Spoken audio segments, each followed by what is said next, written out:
All right. Happy Friday, everyone. For those of you who don't know me, my name is Rose Punkunus. I'm the CEO and founder of Sudozi.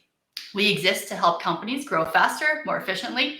We help get rid of manual work so finance teams can spend more time being strategic leaders in the business. Today, we're excited to bring you a conversation with one of the most strategic minds I know, Valerie Chadha. Welcome, Valerie. Thank you for having me. Excited to be here.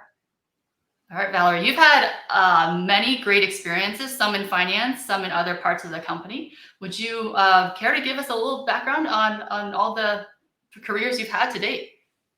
Absolutely. So I started off my career as in investment banking, as many of my friends did as well.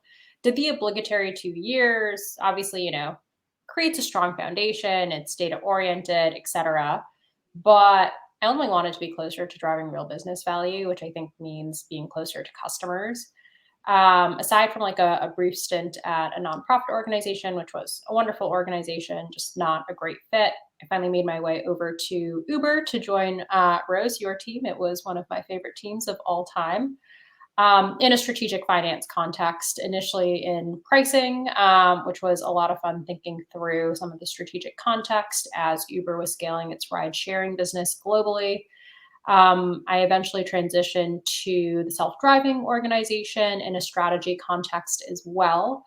And what was interesting and maybe what I learned out of that experience is while I enjoy some of the strategic thought, the execution component of strategy is also important to me. And so that's what sort of nudged me to product initially within the self driving organization and then ultimately within Uber Eats.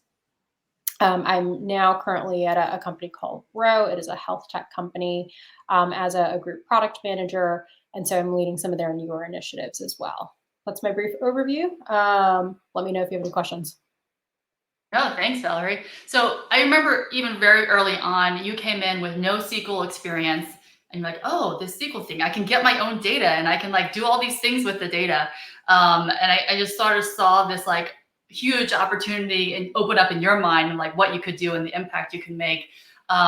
Share a little bit more about like what you were thinking, learning SQL and getting more into the spectrum of finance, analytics, and product in those early days at Uber. Yeah, I think it ultimately came down to, you know, um, how can you make the smartest decisions for the business, right? And very often data is a key component there. There's no reason to be blocked on any other individual within the company, right? It's almost empowering to be able to go into a database, use SQL, retrieve the information you need, and get the insights that you want. To me, it's a little bit of problem solving in nature too, right? Like you one have to problem solve through SQL and get the data that you need, then two apply it to the context that is relevant. So from that lens, I found it particularly empowering to be able to dive into numbers, metrics, data on my own, and then find ways to leverage that at scale. It was probably the first time I really felt empowered to do that versus I don't think I was ever as close to the data, in more of an advisory setting. Got it.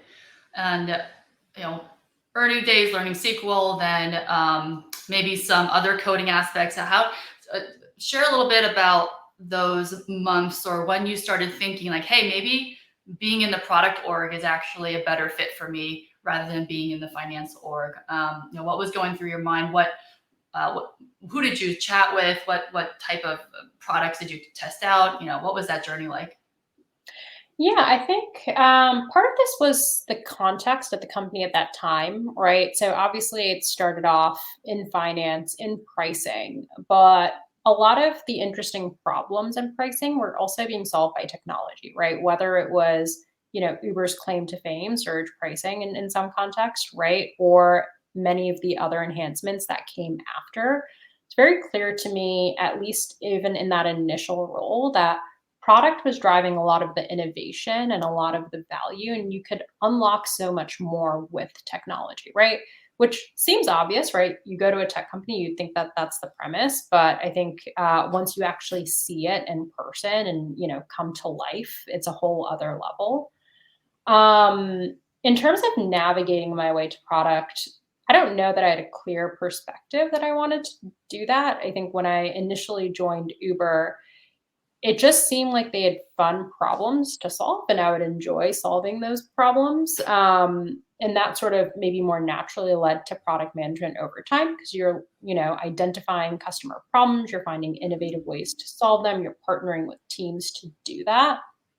Um, it took a couple of conversations for me to get there. So I spoke to several folks who work within product at Uber. I also spoke to several folks about other opportunities outside of product. And I think what ultimately sold it for me was this idea that you could both define strategy and execute on it. I don't know that there are many roles that really let you do both. And so that's what, led me to make that initial dip when I went to the self-driving organization. Yeah.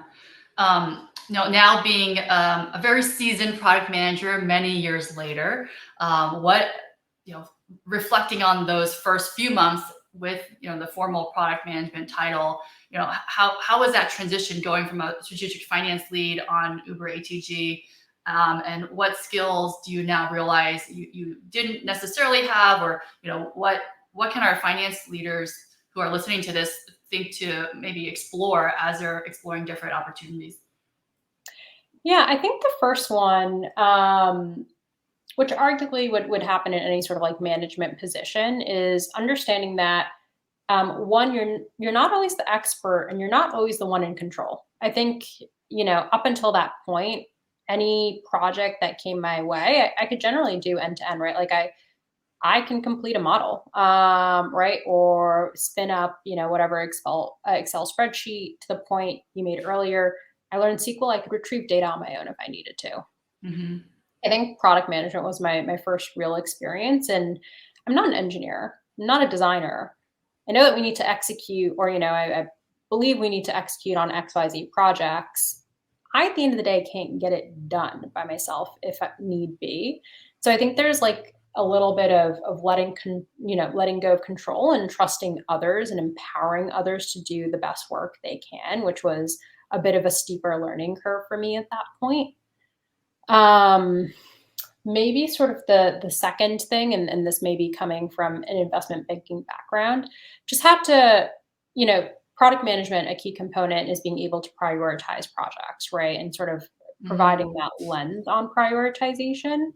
I think one thing that's easy to overlook is you also have to prioritize your time in addition to Yeah. projects. There's so many things Yeah. that can come, on a product manager's purview. Just understanding how to prioritize time and when to tackle things, if at all. Even if it's not like distinctly on your product roadmap, I think is another area that took some getting used to. And maybe like the final thing is just from a finance background, I feel like I'm pretty realistic and or Hmm. practical. A practical. Yeah. Practical. But the fun part of technology and innovation is thinking big and thinking bigger. And so I think, flexing that muscle and flexing it earlier and more often is something that took a bit of a leap for me. Hmm. And I think what you just said, a lot of that actually applies to finance as well, right? Like thinking, especially in the upcoming budgeting season or planning season, like there's so many things like actually not in our control at all. And how do you deal with that? And how do you like collaborate with business stakeholders and other folks? And especially in your condition situation with working with engineers, right? You're not a software developer, you're not deploying code yourself. So how do you balance that with everything else you need to do and work closely with those teams? Super insightful. Thank you. Thank you for sharing that. Sure. Um, so now, as a product lead, you are exposed to different parts of the company, including finance and accounting as well. Maybe can you share a little bit about your experience with finance and accounting, whether it's in this role or prior product roles, and how that relationship has evolved? Yeah, I think I've had different flavors of this, but in terms of maybe some of the relationships that have been like strongest or healthiest with business, finance, accounting, the first thing that I found is really helpful on both sides is to lead with context. I think it's very easy to jump into very tactical or prescriptive outcomes on Hmm. either side. But and this hopefully isn't surprising to a lot of product managers, right? Key thing is context and alignment. So if you can start with the business goals, the business objectives, the strategy, what's informing some of the decisions and or pushes, I think that creates a ton of just shared understanding and a shared foundation by which to start planning, forecasting, etc. Um, and I think the other sort of like call out, particularly with finance and accounting, there are at least two, right? So there's one, how do you set strategic priorities? You're going to need some context from the business side, but likewise, the product team needs to be able to orient around metrics and show how that, funnels up to some sort of forecast. I found that having a tight sort of collaboration with product, data, and finance really streamlined some of those conversations. Yeah. And having the right forums to surface some of that context is super helpful.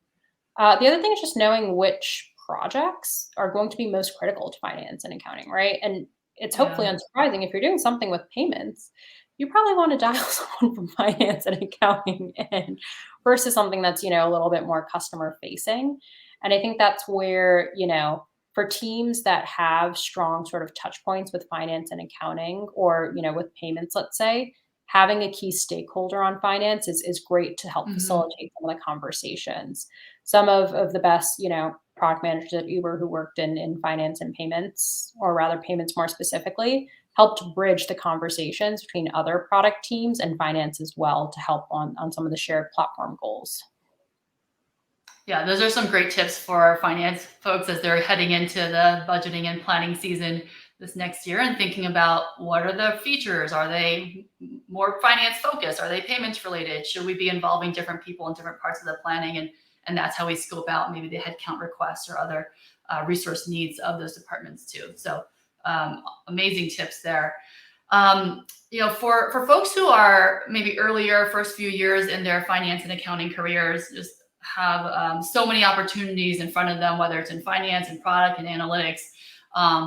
Any tips and advice for you from you based on your experience on whether it's tactical on SQL type things or more strategic or yeah, love to hear your thoughts for folks earlier in their career.